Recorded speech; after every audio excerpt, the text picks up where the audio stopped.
Meu nome é Lara Nogueira, e durante anos meu mundo coube dentro de uma caixa de ferramentas, luvas finas, pincéis curtinhos, lâminas de bisturi, álcool isopropílico, algodão em rolinhos. Sou restauradora de patrimônio, ou fui, até o dia em que entendi que algumas rachaduras não estão nas paredes antigas, e sim as pessoas que moram atrás delas. Eu vinha de Trindade, Goiás, onde a vida acontece no ritmo do terço e do fogão a lenha. Cresci vendo minha mãe passar o pano na mesa de madeira toda sexta-feira, como se brilho fosse um pedido de proteção. Foi ali que aprendi que beleza não é luxo, é jeito de colocar o coração no lugar. Com o tempo, minha técnica me levou para longe, igrejas do século XVIII em Minas, um coreto abandonado no interior do Piauí, um sobrado em Paraty que cheirava a chuva e cal. Foi num simpósio em Belo Horizonte, logo depois de uma apresentação sobre pigmentos minerais de Mariana, que conheci Caio Almeida. Ele tinha aquele sorriso treinado de quem nasceu sabendo cumprimentar todo mundo pelo nome. Filho de família tradicional de Minas, gente de política, obra social, fotografia em revista. Ele me ouviu falar de azul ultramarino com atenção de aluno aplicado e depois me ofereceu um pão de queijo como quem oferece um pacto. A conversa deslizou para coisas miúdas. Feira de domingo, cheiro de café coado, memórias de festa junina com fogueira controlada e milho verde. Quando me dei conta, eu estava rindo de coisas simples ao lado de alguém que parecia gostar do meu jeito sem enfeite. Caio dizia que estava cansado do jogo, do corre por visibilidade, dos jantares em que todo mundo fala baixo e ninguém diz nada. Quero uma vida mais sincera, repetia, enquanto dirigia pela orla da Pampulha com o braço para fora, vento no rosto, rádio baixinho. Eu acreditei. A verdade gosta de roupa comum. Casamos sem alarde. Cartório. 2 testemunhas. Almoço modesto em um restaurante com ladrilhos antigos na Savassi. Dona Beatriz, mãe dele, ligou depois dizendo que achou contemporâneo. O sorriso que chegou pelo telefone era polido como prata guardada, bonito, mas frio. Ainda assim, eu me mudei para o apartamento do bairro Funcionários, reorganizei minha bancada de trabalho e me comprometi com um projeto ambicioso: recuperar o forro pintado e as esquadrias da antiga casa da família, um casarão de ouro preto que hibernava sob poeira e promessas. No começo, fui útil. Não exatamente parte da família. Essa palavra, eu aprenderia, tinha senha, mas útil. Me apresentavam nos encontros como a Lara, que faz umas coisas antigas cheias de técnica, e riam baixinho, aquele riso educado de quem não quer ampliar assunto. Eu sorria de volta, ajeitava o cabelo e relatava, para mim mesma, o andamento das obras. Retiramos repinturas, mapeamos fissuras, preparamos uma argamassa de cal com caulim. Eu me agarrava àquilo porque o resto era um terreno escorregadio. Quando chegou o convite para o aniversário de 70 anos de Dona Beatriz, os planos vieram embrulhados em fita dourada. O jantar seria num restaurante alto, com vista de Belo Horizonte inteira, aquelas luzes se espalhando pelos morros como se a cidade respirasse em lâmpadas. A organização ficou a cargo de Elisa, irmã do Caio, que sorriu com meiguice quando ofereci ajuda. Descansa, Lara. Aproveita. Anotei a delicadeza vencida de subtexto nu. Não precisavam de mim ali. Na minha mesa de trabalho, o casarão de ouro preto ia perdendo os vícios da umidade. Mas o dinheiro dos fornecedores atrasou. O marceneiro de Mariana me escreveu dizendo que a madeira estava pronta e o depósito, não. As notas pediam explicações. Quando toquei no assunto, Caio respondeu com coisa de fluxo e um beijo apressado na testa, já de olho no celular. À noite, aceso por uma luz azulada, o quarto parecia a sala de espera. Eu me aninhava num canto do lençol, treinando a calma como quem treina a respiração para mergulho. Foi numa manhã de quarta, dessas em que BH é acorda nublada e cheira a chão molhado, que o celular do Caio vibrou no banheiro enquanto ele tomava banho. Previa-se um encontro com a equipe. Não tenho o hábito de mexer no que não é meu. Só que a vibração insistiu. Sem querer, meus olhos tropeçaram na tela. Chego em BH no fim de semana. Você já conversou com ela? A mensagem vinha assinada por Camila, o nome que eu tinha ouvido uma vez numa conversa antiga, quando alguém comentou, num tom cuidadoso demais, sobre uma ex-namorada muito querida da família. O ar pesou. O coração, não. Virou pedra lisa no fundo do peito. Abri o histórico. Havia meses de confidências, planos, fotos de ultrassom. Um bebê a caminho. Primaveras combinadas. Eu li sem respirar, como quem atravessa uma ponte frágil. Em seguida, enviei para o meu e-mail tudo que comprovava o roteiro que não era meu. Limpei o que tinha tocado e enxuguei o rosto com a toalha de mãos para não me molhar por dentro. Na semana do aniversário, as flores do apartamento chegaram trocadas de 3 em 3 dias, sempre brancas, sempre altas, sempre iguais. Vi Caio se afastar de mim por centímetros invisíveis. A família se movia em torno de Dona Beatriz como um cometa. Roupa passada, pauta definida, clique de fotógrafo. Eu era a testemunha que aparece nas fotos pelo canto. Você vê, mas não olha. Na tarde do jantar, eu escolhi um vestido simples, cor de pedra antiga, tecido que não chama atenção, e fui sozinha ao restaurante antes da hora marcada. O gerente, homem discreto, me mostrou a disposição das mesas. O círculo principal tinha 13 lugares. Contei 2 vezes. Sorri educadamente. Agradeci o capricho da louça, a vista que se abria como mapa iluminado, e voltei para casa com as mãos firmes, como quem segura uma xícara cheia até a borda. Descemos do carro de aplicativo às 8 em ponto. O vento mais alto trazia uma sensação de cidade solene. Elisa coordenava as fotos de família com voz doce e olhar de quem calcula. Dona Beatriz ostentava um broche antigo no peito e um orgulho inabalável no queixo. Caio mal desgrudava do telefone. Na porta, o maitre repetiu nomes com precisão cerimonial, e fomos conduzidos por um corredor onde o som de talheres parecia chuva leve. Quando cheguei ao salão, entendi. Não havia cartão com meu nome. Não havia prato, talher, taça. Não havia a cadeira. Não era um lapso. Era o recado. Fiquei em pé. O coração ainda pedra, mas aquecido por fora, como se alguém tivesse aproximado uma lamparina. Vi gente ajustar óculos, desviar o olhar, afinar sorrisos. O garçom me encontrou com os olhos, solidário, e eu só fiz um gesto mínimo. Está tudo sob controle. Dona Beatriz levou a mão ao colar e soltou uma exclamação que caberia num álbum. Nossa, será que faltou um ajuste? Elisa riu um riso pequeno, desses que só ocupam a boca. Um primo comentou que coincidências acontecem. E Caio, na marcação precisa de quem ensaiou cada sílaba, soltou. Ups! Deve ter sido falha da contagem. O salão não aplaudiu, mas parecia pronto para a cena seguinte, aquela em que eu entenderia meu lugar e improvisaria elegância. Eu respirei fundo. Senti o cheiro de queijo derretido vindo da cozinha, a cidade de BH brilhando além do vidro, e um pedaço da minha infância em Goiás me puxar pela mão, dizendo: não aceita migalha de mesa que não é tua. Fiz um sorriso discreto, desses que não chamam plateia, e falei, com calma. Pelo visto, não era para eu me sentar. Foi só isso. Simples. Limpo. As palavras ficaram no ar como poeira de luz entrando pela janela de igreja. Eu virei as costas e saí. Não houve porta batida, nem gesto grande. Apenas a decisão de não caber onde não cabiam minhas costas. O corredor estava vazio. O elevador desceu suave, e eu me vi, no espelho metálico, com o vestido cor de pedra e a coluna reta de quem não se curvou. Lá embaixo, a noite de Belo Horizonte continuava, buzinas ao longe, um casal dividindo milho cozido na calçada, uma moça de uniforme pedindo carona para a colega.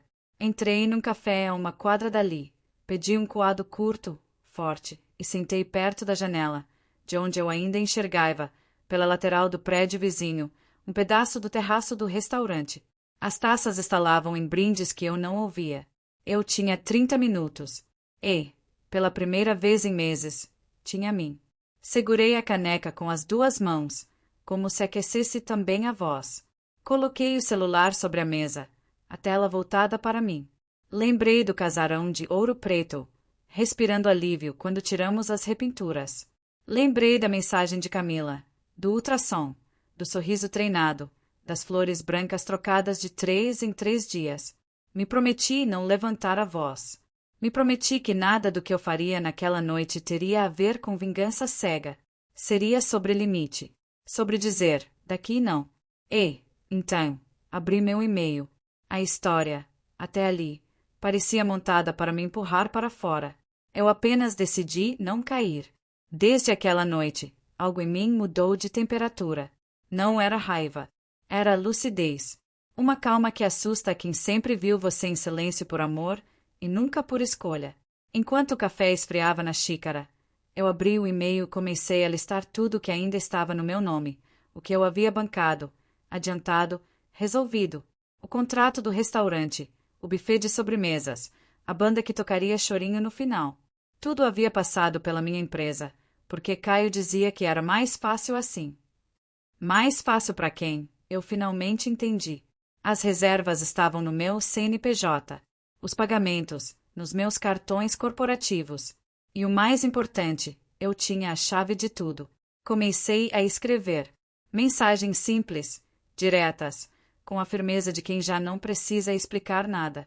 Solicito o cancelamento da cobertura da reserva da família Almeida. Reverter valores para a conta original da contratante, Lara Nogueira. Enviei uma a uma. O relógio marcava 21h14. Pensei em minha mãe, lá em Trindade, preparando café noturno na chaleira velha, sem imaginar que a filha estava ali, no alto de um prédio em Belo Horizonte, desmontando um império de vaidade com apenas alguns cliques. Olhei para o terraço do restaurante. O vento brincava com as cortinas transparentes. Lá dentro, a festa seguia. Eu sabia, eles estavam brindando. O primeiro brinde seria pela matriarca, o segundo pelo novo ciclo de Caio. O terceiro, se tivessem coragem, seria pela minha ausência. Mas eu ainda estava ali. Na 25ª mensagem enviada, meu celular vibrou. Caio, onde você está? Isso não é hora para brincadeira. O hotel disse que o carro da manhã foi cancelado. O que você fez? Eu não respondi. Respirei fundo e pedi outra xícara de café. O garçom, um rapaz novo, olhou para mim como quem sente uma história maior acontecendo. A senhora tá bem? Perguntou. Tô, sim. Só tô. Terminando o trabalho antigo. E era verdade. Faltavam 5 minutos pro fim da minha janela.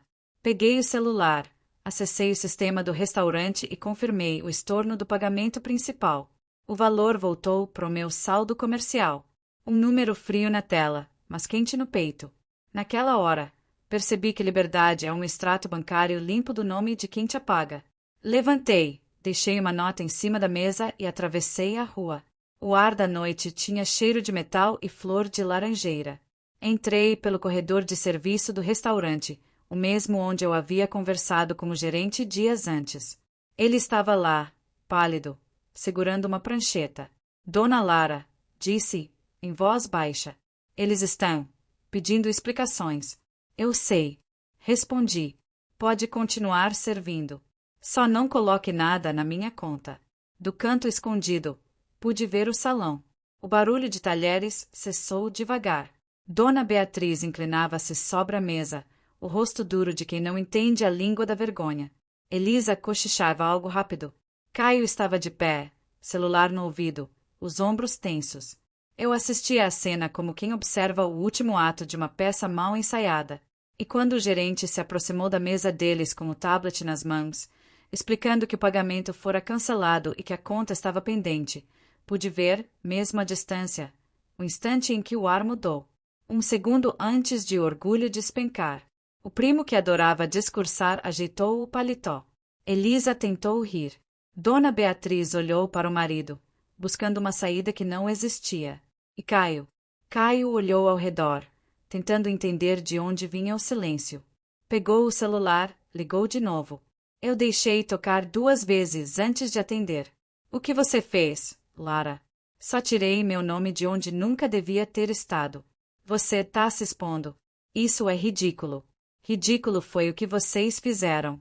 Eu só limpei o chão. Houve um silêncio do outro lado, e pela primeira vez eu ouvi o medo na voz dele.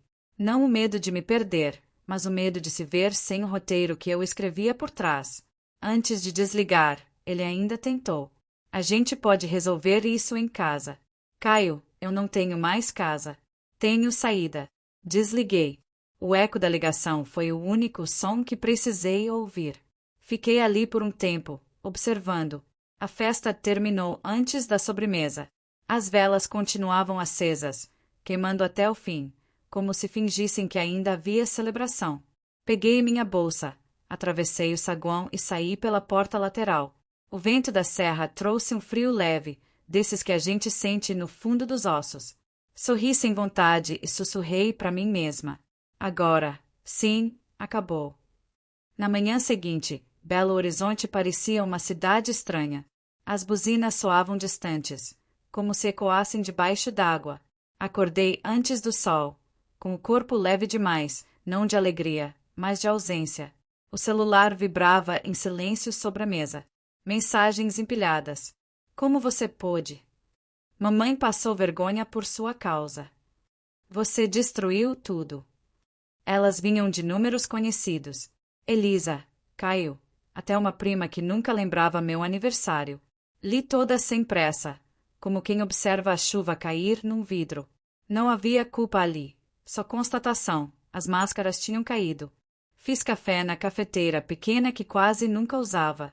O cheiro de pó queimando me trouxe lembranças de casa, de quando minha mãe dizia que café passado 2 vezes vira remorso. Tomei o meu devagar, sem açúcar, encarando a cidade pela janela. O apartamento parecia um cenário desmontado. Metade das coisas era minha, metade não. A mesa, os quadros, os livros de arte que ele nunca leu. Cada objeto tinha um silêncio preso. Abri o notebook. Na tela, os comprovantes das transferências que eu tinha revertido voltavam a piscar como pequenas vitórias. Tudo no meu nome. Tudo limpo. Senti orgulho, mas também um tipo de luto, o de quem percebe que venceu, mas não tem mais onde voltar. No meio da manhã, tocaram a campainha. Era o porteiro com um envelope. Mandaram deixar para a senhora. Veio de motoboy, disse ele, sem levantar os olhos. Peguei o pacote. Reconheci o selo do escritório de advocacia da família Almeida. Dentro, uma carta impressa, proposta de separação amigável, datada de 2 semanas antes. Já estava pronta. Eles só esperavam o jantar para oficializar. Sorri. Um sorriso cansado, desses que vêm junto com um suspiro. Eles tinham escrito meu fim antes de me tirarem a cadeira. Só esqueceram que, às vezes, quem é deixado sem lugar aprende a construir o próprio palco. Assinei nada. Fechei o envelope. Coloquei dentro de uma gaveta e deixei lá, como quem guarda um corpo velho de lembrança. Passei o resto do dia arrumando caixas. Separei o que era meu, o que eu mesma tinha comprado, o que podia doar. Quando a tarde caiu, só restavam 3 malas e uma pilha de papéis. Não chorei. A lágrima é um luxo que não combina com a lucidez. No fim do dia, Caio apareceu. Entrou sem bater, ainda com o terno amarrotado da noite anterior. Então é isso? Perguntou, olhando as malas. É. Você virou notícia. Satisfeita. Satisfeita, não. Só livre. Ele riu, aquele riso meio descrente, como se ainda acreditasse que eu voltaria a pedir desculpa. Você arruinou o nome da minha família. Não. Eles só se olharam sem maquiagem pela primeira vez. O silêncio que veio depois era pesado, como o ar antes da chuva. Ele andou pela sala, tocou os objetos, como se pudesse medir o estrago em gestos. Eu te amava, Lara. Você amava a versão de mim que te enfeitava. Essa morreu no jantar. Ele abaixou a cabeça, os ombros cansados. Por um segundo, quase tive pena. Mas pena é o primeiro degrau do retorno, e eu já estava do outro lado da escada. Eu vou embora amanhã cedo, falei. E vai para onde? Para onde eu puder respirar sem pedir licença. Ele quis responder, mas não achou palavras. Quando saiu, o eco dos passos dele pareceu um adeus ensaiado. Fiquei sozinha na sala. A noite entrou devagar pelas janelas, trazendo aquele cheiro de cimento úmido. Peguei um caderno e comecei a escrever. Não era desabafo. Era registro. Cada linha, uma rachadura restaurada em mim. Lá pelas 10, desliguei as luzes e sentei no chão, encostada na mala. Pela primeira vez, o silêncio não doía. Era só um espaço novo, vazio, mas meu. Fechei os olhos e pensei. Às vezes, a queda não é castigo. É o chão voltando a te acolher. Deixei Belo Horizonte ainda de madrugada. A cidade dormia, coberta por uma neblina fina, e as luzes do viaduto pareciam fantasmas acenando adeus. Entrei no ônibus com 3 malas, uma pasta com documentos e coração cabendo numa caixa de sapato. O destino era Pirenópolis, interior de Goiás, lugar de ruas de pedra, cheiro de goiaba madura e gente que ainda olha nos olhos. Eu tinha uma amiga antiga, Júlia, restauradora também, que mantinha um ateliê pequeno perto da igreja matriz. Ela me escreveu: "Vem pra cá, Lara. Aqui ainda tem silêncio que cura." E eu fui. As primeiras semanas foram de reaprendizado. Acordava cedo, antes do sol, tomava café preto e varria o quintal como quem organiza o próprio pensamento. Júlia me emprestou um quartinho nos fundos, onde a janela dava para um ipê enorme. As flores amarelas caíam como chuva devagar, enchendo o chão de luz. No ateliê, o cheiro de verniz e madeira me devolveu um tipo de paz que eu não sentia há meses. Comecei ajudando em pequenos trabalhos, molduras antigas, santos descascados, portas de casarões. Com o tempo, o corpo foi lembrando o prazer de restaurar algo que ainda tem conserto. À noite, escrevia no meu caderno. Não era mais diário, era roteiro. Cada frase parecia me levar para fora de um labirinto. Liberdade tem o barulho do silêncio depois da escolha. Anotei isso um dia, e Júlia leu por cima do ombro. "Isso é bonito, Lara. Você devia publicar." "Não." Respondi. "Ainda é só sobrevivência." Aos poucos, o rosto foi mudando. As olheiras sumiram. A pele voltou a respirar. No mercado, as pessoas me chamavam pelo nome. Um senhor da banca de frutas começou a deixar goiabas maduras separadas para mim. Esses gestos pequenos foram costurando meu novo lugar no mundo. Mas às vezes, no meio da tarde, o passado ainda passava rápido, como sombra de nuvem. Eu lembrava da voz de Caio, das promessas ditas no banco do carro, da mulher que eu fui tentando ser a moldura de um homem que nunca soube ver o quadro inteiro. Não doía mais, só lembrava. Como uma cicatriz que avisa que o tempo realmente passou. Um dia, Júlia recebeu um convite para restaurar o altar de uma capela no interior de Minas e me chamou para ir junto. O trabalho duraria meses. Aceitei sem pensar. A estrada era longa, com curvas e poeira, e o rádio tocava modas antigas. No banco ao lado, Júlia cantarolava, e eu sorria sozinha, sentindo que estava indo para algum lugar sem precisar fugir de nada. A capela ficava num povoado pequeno, cercado de montanhas. As paredes, cobertas de musgo, pareciam respirar. Enquanto limpava as pinturas, pensei em como algumas superfícies resistem mesmo depois de tantas camadas erradas. Talvez eu fosse uma dessas. Na primeira noite ali, sentei no adro da igreja, olhando o céu cheio de estrelas. O ar frio batia no rosto, e o som distante de um violão vinha de alguma casa. Peguei o caderno e escrevi. Tem gente que só descobre o próprio nome quando o silêncio finalmente o pronuncia. Fechei o caderno e deixei o vento levar uma pétala do ipê que havia grudado na capa. Pensei em mandar mensagem para minha mãe, dizendo que estava bem. Mas não precisava mais provar nada para ninguém. Dormi cedo. Sonhei com um casarão antigo sendo restaurado. Quando tirei a última camada de tinta, no sonho, o que aparecia por baixo era meu próprio rosto. Os meses em Minas passaram como vento sobre pedra, lentos por fora, transformadores por dentro.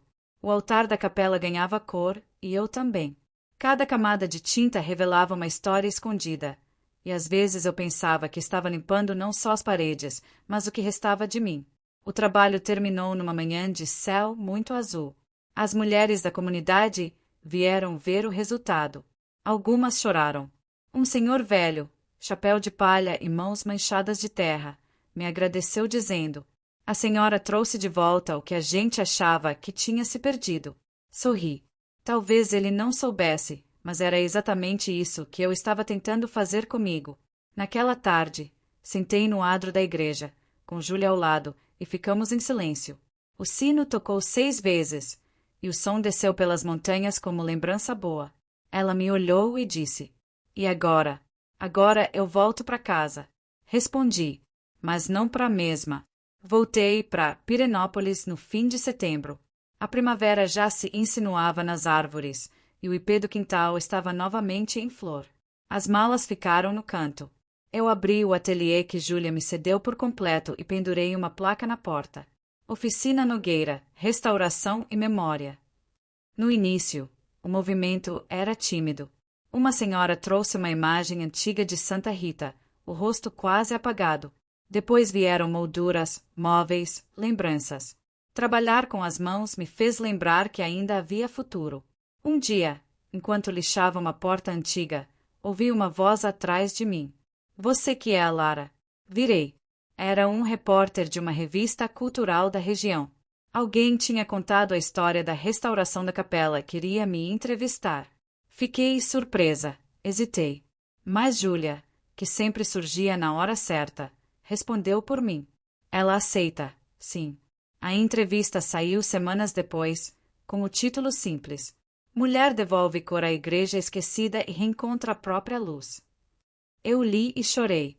Não porque falava de mim, mas porque percebi que, pela primeira vez em muito tempo, alguém me via sem precisar que eu explicasse quem eu era. Os dias seguiram leves.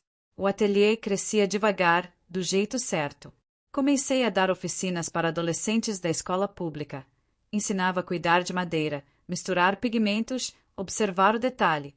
Eles me chamavam de Professora Lara, e aquele nome soava novo, limpo, inteiro.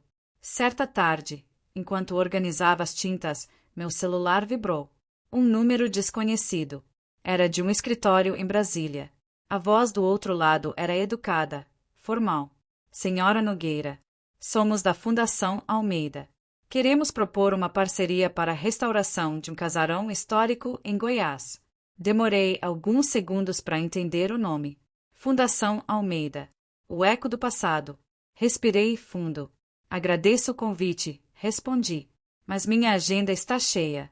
Podemos ajustar as datas. É um projeto importante. Não é questão de tempo. É de escolha. A ligação terminou ali. O silêncio que ficou depois era doce. Um tipo de silêncio que só existe quando o medo vai embora de vez. Naquela noite, sentei na varanda, caderno no colo, e escrevi. Às vezes, o que parece vingança é só a vida exigindo respeito. O resto é ruído. Fechei o caderno e olhei para o céu de Pirenópolis, cheio de estrelas miúdas. A lua cortava o escuro com calma, como quem entende o próprio brilho. Pensei em Caio, não com dor, mas com distância. Algumas histórias precisam terminar para a gente começar a viver de verdade. Os meses seguintes passaram sem pressa. A vida, agora, cabia em gestos pequenos: o barulho do portão de manhã, o cheiro do café, o som dos pássaros que vinham comer as migalhas no quintal. Não havia mais urgência, nem medo de perder. Tudo o que importava estava ali, inteiro, mesmo nas frestas. Certo domingo, decidi visitar minha mãe em Trindade. Ela me esperava na varanda, sentada na cadeira de palha onde sempre costurou sonhos e remendos. Quando me viu, abriu um sorriso largo. Tá diferente, minha filha. Como assim? Agora você parece de volta. Ficamos conversando até o sol baixar. Ela falava das vizinhas, das galinhas, das novelas. Eu escutava, rindo com leveza. No meio da conversa, ela me olhou fundo e disse: Eu rezei tanto para você se encontrar, mas acho que Deus só faz a parte dele. O resto é a gente que precisa limpar por dentro. Guardei aquelas palavras como se fossem relíquia. Na volta para Pirenópolis, a estrada estava silenciosa e o céu começava a escurecer. Pensei em tudo que tinha ficado para trás, o nome que deixei, a casa, as promessas. E percebi que não doía. O passado não me puxava mais. Era como uma fotografia antiga. Existe, mas já não me prende. Cheguei em casa tarde. O ipê tinha perdido quase todas as flores, e o chão estava coberto de amarelo desbotado. Senti uma ternura estranha. O fim também podia ser bonito. Na semana seguinte, recebi uma carta. Sem remetente. Dentro, um envelope menor, com um convite. Fundação Almeida convida para o lançamento do novo programa de preservação cultural em Minas Gerais. Fiquei olhando por alguns segundos. Depois sorri. Peguei o convite e o coloquei na prateleira, entre as molduras por restaurar. Nem raiva, nem orgulho, só paz. Saí para a varanda. O vento balançava as cortinas. O cheiro de terra molhada enchia o ar. Peguei o caderno e escrevi devagar. Não existe vingança quando o que sobra é liberdade. A justiça vem no tempo do silêncio. Fechei o caderno e deixei ele sobre a mesa. Do outro lado da rua, ouvi risadas de crianças. O mundo seguia, e eu também. No dia seguinte, acordei cedo. A luz entrava pela janela com a calma de quem conhece o caminho. Preparei o café, abri a porta do ateliê e senti que o tempo, enfim, estava comigo, não contra. Peguei o pincel, mergulhei na tinta clara e comecei um novo trabalho. Desta vez, não era restauração, era criação. E enquanto a cor se espalhava sobre a tela, percebi. Eu não precisei destruir nada. Só precisei me reconstruir.